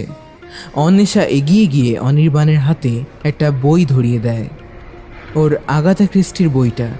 লঞ্চে ওঠার দিন গাড়িতে পড়ছিলিস বইটা, নামতে গিয়ে দেখি পায়ের কাছে পড়েছিল, সেখানে খুঁজে পেয়েছিলাম, তখন ফেরত দেওয়া হয়নি, এই নে। বইটা নিয়ে নেয় অনির্বাণ। চলি তাহলে, খুব মজা হলো এই কয়দিন, যোগাযোগ রাখিস, ভুলে যাস না কিন্তু। কথাটা বলে অন্বেষা চলে গেল তাদের গাড়ির কাছে। কিছু বলতে পারে না অনির্বাণ, চুপ করে অন্বেষাকে যেতে দেখে। গাড়ি ওঠার আগে অন্বেষা হাত নাড়ালো, অনির্বাণও হাত নাড়িয়ে বিদায় জানালো। দীপ আর সায়নীদের গাড়ি চলে গেছে এতক্ষণে। অন্বেষা এবার গাড়িতে উঠে পড়ল, তার গলার কাছটা যেন দলা পাকিয়ে আসছে। জানলার ধারে ফিরে আছে সে, চোখ থেকে নিঃশব্দে জল গড়িয়ে পড়ছে তার। সকলের আড়ালে চোখের জলগুলো মুছে ফেলছে অন্বেষা। অনির্বাণ ওদের গাড়িতে ওঠে। বইটা এদিক ওদিক দেখতে দেখতে বইয়ের পাতার ভাঁজে একটা ছোট চিরকুট খুঁজে পায়। সেটাতে লেখা আছে, Don't you dare to miss me, Mr. Perfect. No matter whatever they said, you will always be my Mr. Perfect and my inspiration. Stay strong, as always. Anisha.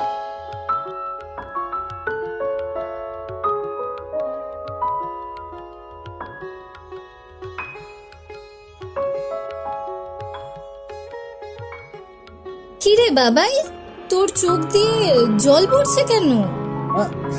ওই কটকা কিছু একটা হবে, জ্বালা করছে। এমন কিছু না, বাদ দাও। গাড়ি স্টার্ট দেয়। চারপাশে ধোঁয়া ছড়িয়ে দূরে চলে যায় গাড়িটা।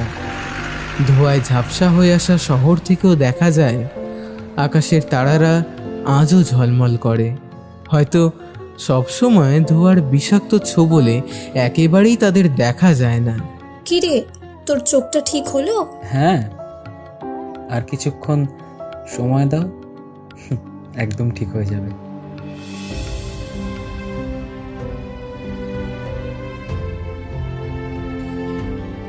কিছুক্ষণ সময় দিলেই, আর কিছুক্ষণ সময় দিলেই তাদের দেখা যায়।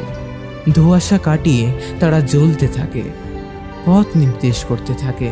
এমন আকাশের জ্বলন্ত নক্ষত্র মাটির পৃথিবীতে খুঁজে পাওয়া কঠিন বটে, কিন্তু অসম্ভব তো নয়। কিছুক্ষণ সময় দিলে, আর কিছুক্ষণ সময় দিলে হয়তো মুখোশধারী মানুষরূপী ধোঁয়াশা কাটিয়ে প্রকৃত বন্ধুর ন্যায় নক্ষত্রদের খুঁজে পাওয়া যায়। শুধুমাত্র আর কিছুক্ষণ সময় দিলেই। কি ব্যাপার শ্রেয়সী, মন খারাপ করে বসে আছিস যে? কি হয়েছে? কিছু না। কিছু না বললেই হলো?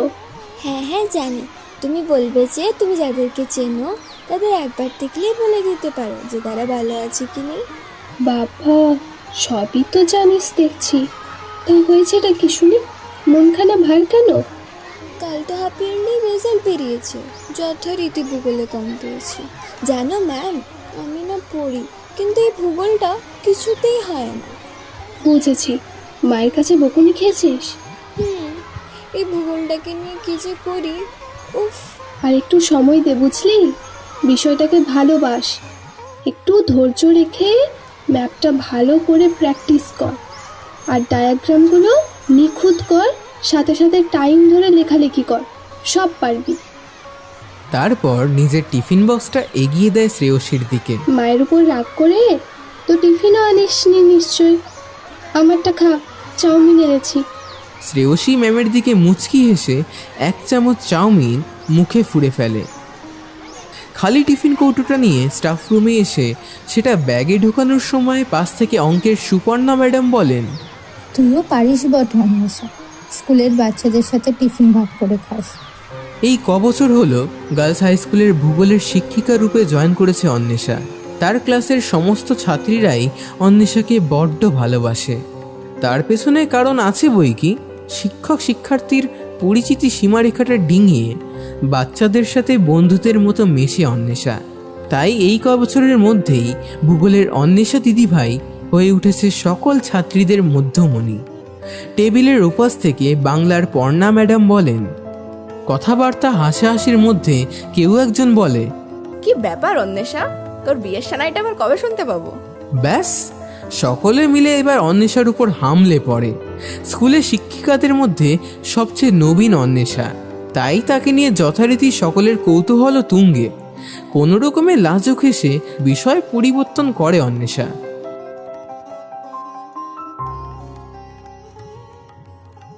স্কুল শেষে বাড়ি ঢুকতেই অন্বেষার মা বলতে শুরু করে, এই তো আজ না তোর জন্য একটা সম্বন্ধ এসেছে, জানিস? তোর বাবার কলিগের রিলেটিভের ছেলে। মা, সবে বাড়িতে পৌঁছালাম, একটু দম নিতে দাও। আর তোমাকে কতবার বলেছি আমাকে এইসব বলবে না। আমি বাথরুমে যাচ্ছি। যাই হোক, চা করলে আমার জন্য লেবু চা। কথাটা সম্পূর্ণ শেষ হওয়ার আগেই অন্বেষা প্রায় চেঁচিয়ে ওঠে। বাথরুম থেকে ফ্রেশ হয়ে এসে ধোয়া ওঠা চায়ের কাপে চুমুক দিয়েছে অন্বেষা। সঙ্গে সঙ্গে, যাই হোক বললেই হলো? বয়স তো কম আর হলো না তোর, চাকরিও করছিস, অসুবিধাটা কোথায়? একটু শান্তি পেতে পারি? বলেই অর্ধেক খাওয়া চায়ের কাপটা নামিয়ে উঠে যায় অন্বেষা। নিজের ঘরের সাথে লাগোয়া বারান্দায় এসে দাঁড়ায়। আজ অনেক বছর হলো তাদের পুরনো বাড়িটা ছেড়ে এই 3 কামরার ফ্ল্যাটে এসেছে ওরা। স্বাভাবিকভাবেই 12 তলা বিল্ডিংয়ের 7 তলায় এই ফ্ল্যাটে নিজের রুমের সাথে লাগোয়া বারান্দাটা অন্বেষার সব থেকে প্রিয় জায়গা। রাতের আকাশ, অন্বেষা রেলিংয়ে হেলান দিয়ে দাঁড়িয়ে আছে। চোখ তার ঠিক আকাশের তারাগুলোর মাঝে। কিছু কি খুঁজছে সে, নাকি কাউকে খুঁজছে? এই তো তোর ফোনটা তখন থেকে বাজছে, ডাইনিংয়ে ফেলে রেখে গিয়েছিলিস। ফোনটা দিয়ে অন্বেষার মা আবার রান্নাঘরে চলে যায়। একটা আননোন নাম্বার থেকে 3 বার মিস কল এসেছে। ট্রু কলারে দেখতে যাবে অমনি দেখে আবার ফোন ঢুকছে। ফোনটা ধরে অন্বেষা। হ্যালো অন্বেষা? ফোনের ওপাশের মানুষটার গলার আওয়াজটা বেশ ভারী মতন, কিন্তু না, চিনতে অসুবিধা হয়নি অন্বেষার। মাঝখানে এতগুলো বছর পেরিয়ে গেছে, তাও এত অপেক্ষার শেষে অনির্বাণের গলায় অন্বেষা ডাকটা শুনে গায়ের রোম খাড়া হয়ে যায় অন্বেষার। অনির্বাণ, তুই কেমন আছিস? মানে কোথায় আছিস? হঠাৎ করে আমি তো জাস্ট শকড। কেমন আছিস তুই? ভালো আছি রে, তুই ভালো আছিস তো? সে আমি ভালো আছি কিনা সেটার উত্তর পেতে গেলে তো একবার দেখা করতে হবে, জমিয়ে গল্পও করতে হবে একবার। অন্বেষা কিছু বলতে যাবে তার আগে অনির্বাণ বলে, পরশু সকালে এয়ারপোর্টে চলে আয় 10টার মধ্যে, কেমন? এই দাঁড়া দাঁড়া দাঁড়া, পরশু সকালে এয়ারপোর্ট? মানে কোথায় যাচ্ছি আমরা? কোথায় আবার? শিলং। মানেটা কি? এত তাড়াতাড়ি টিকিট পাবি? আর শিলং যাওয়ারই বাকি আছে? আমি অলরেডি টিকিট বুক করে ফেলেছি, তো না শুনবো না আর। আরে দাঁড়া দাঁড়া, অত তাড়াহুড়া করছিস কেন রে বাবা? বাবা মাকে বোঝাতে হবে। আমি কাকুকে একটু আগে ফোন করে বলেছি, কাকু বলেছে ঠিক আছে, অসুবিধা নেই, তো আমি আর কোনো কথা শুনবো না। অন্বেষা স্তব্ধ। এই ছেলে তো দেখছি ওকে একটা কথা বলার সুযোগই দিচ্ছে না। ফোনটা রাখার ঠিক আগের মুহূর্তে অনির্বাণ নিজের গলার আওয়াজটা নামিয়ে বলে, অন্বেষা, আমি খুব বেশি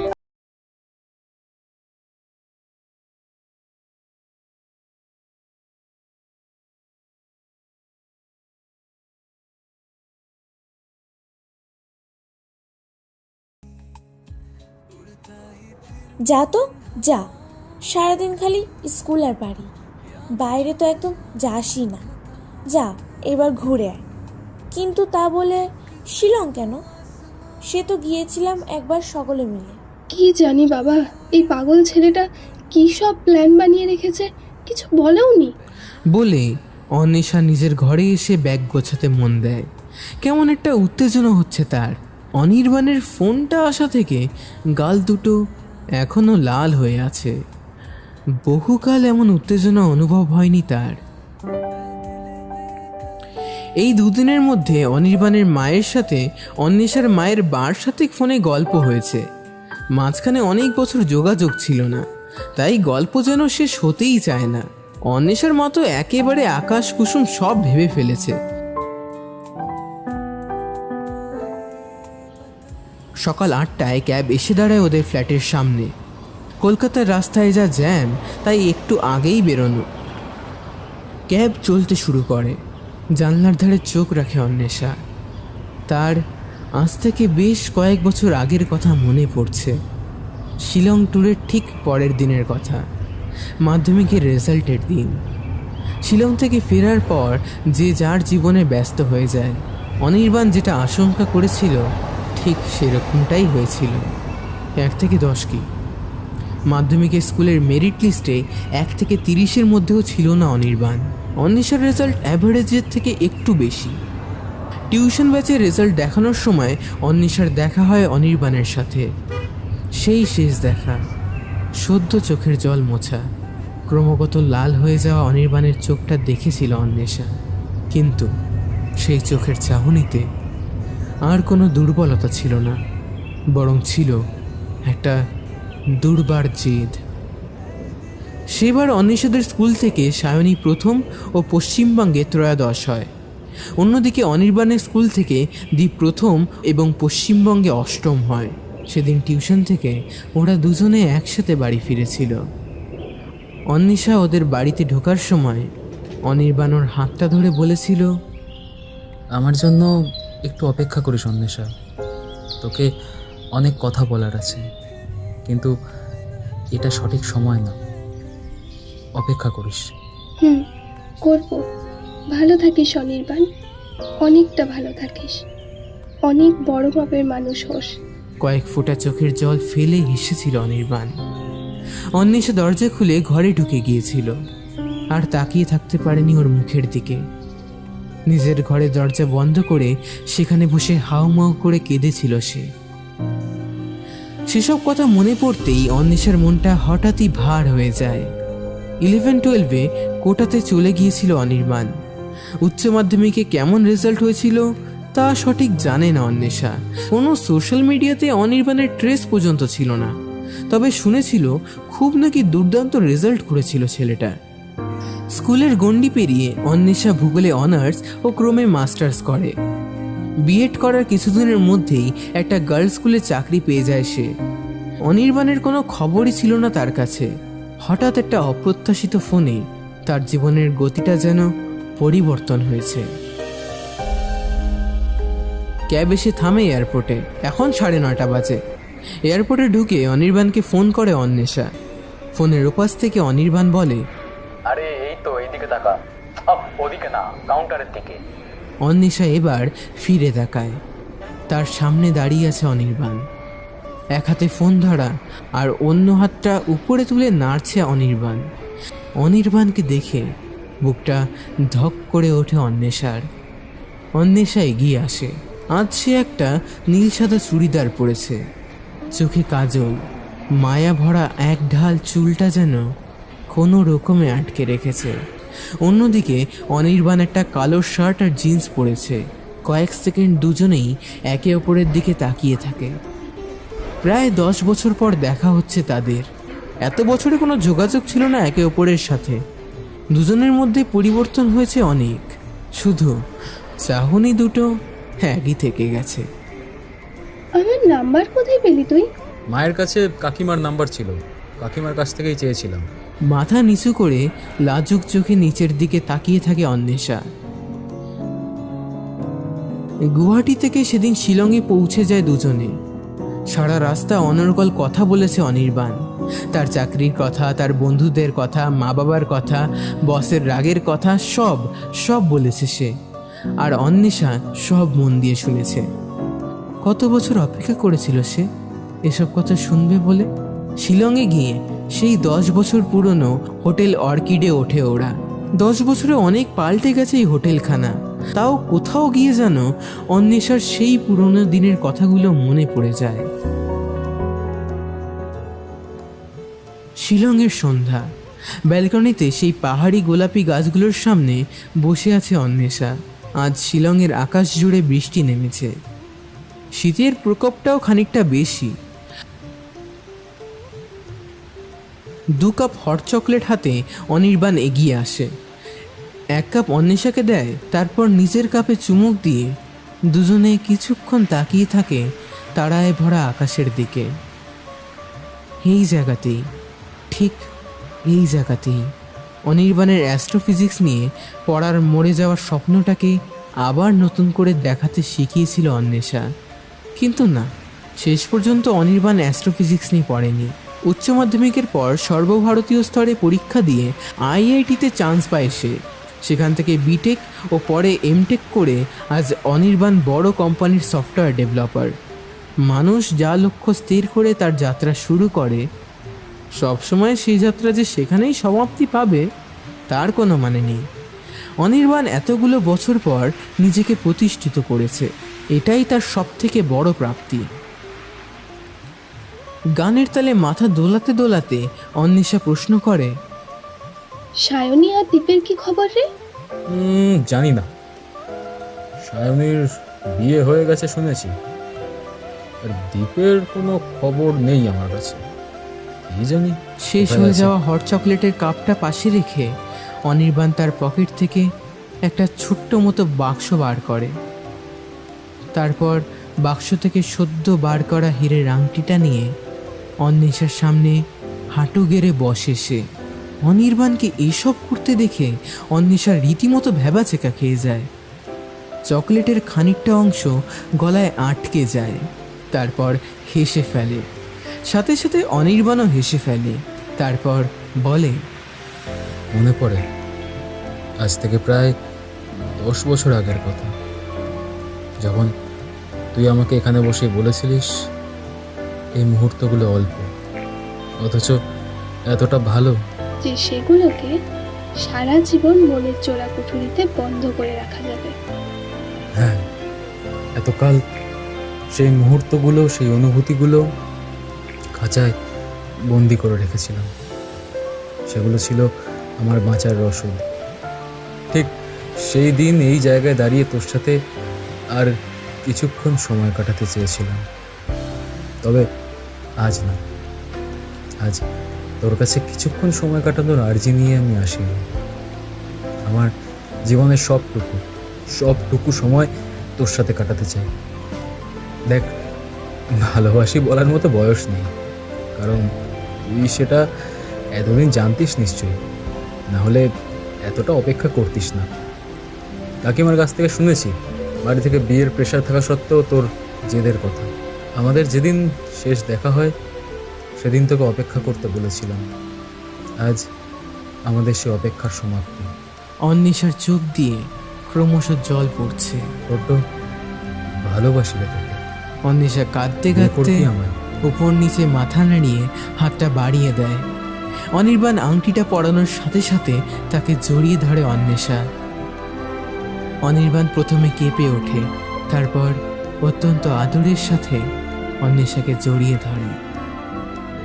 অনেকটা ভয় পেয়ে গিয়েছিলাম জানিস, ভেবেছিলাম সময়ের সাথে সাথে তো মানুষ পাল্টে যায়, তুইও যদি সেরকম। অবশেষে অন্বেষার কপালে নিজের ঠোঁটটা ছোঁয়ায় অনির্বাণ। ধীরে ধীরে অন্বেষার চোখের জল মুছিয়ে দেয় সে, কিন্তু অন্বেষার চোখের জল যেন বাদই মানতে চায় না। অন্বেষাকে থামাতে না পেরে এবার অনির্বাণের চোখের কোণটাও চিকচিক করে ওঠে। আজ তাদের বড়ই আনন্দের দিন।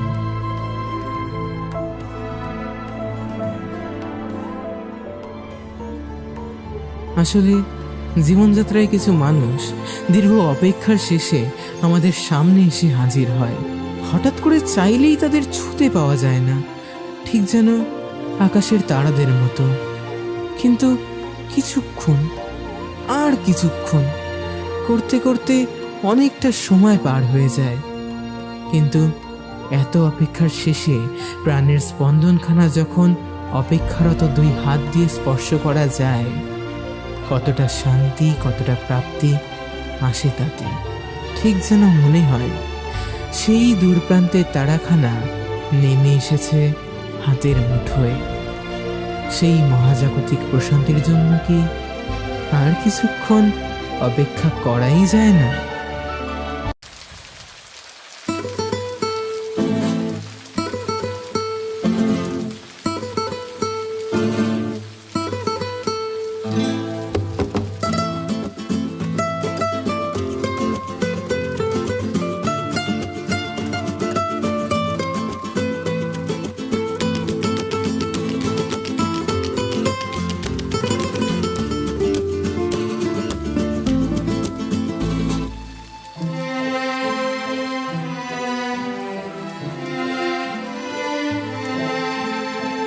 তোর হাসি মেখে বৃষ্টিতে কেন ভেজে মন আনমনে, চেনা ছবি যেন রূপকথা সেনোরিটা তোর গানে। ডাকে তোকে আজ স্বপ্নেরা কোনো অচেনা রিংটোনে, শোনায় অল্প অল্প অল্প অল্প প্রেমের গল্প, অল্প অল্প অল্প অল্প প্রেমের গল্প।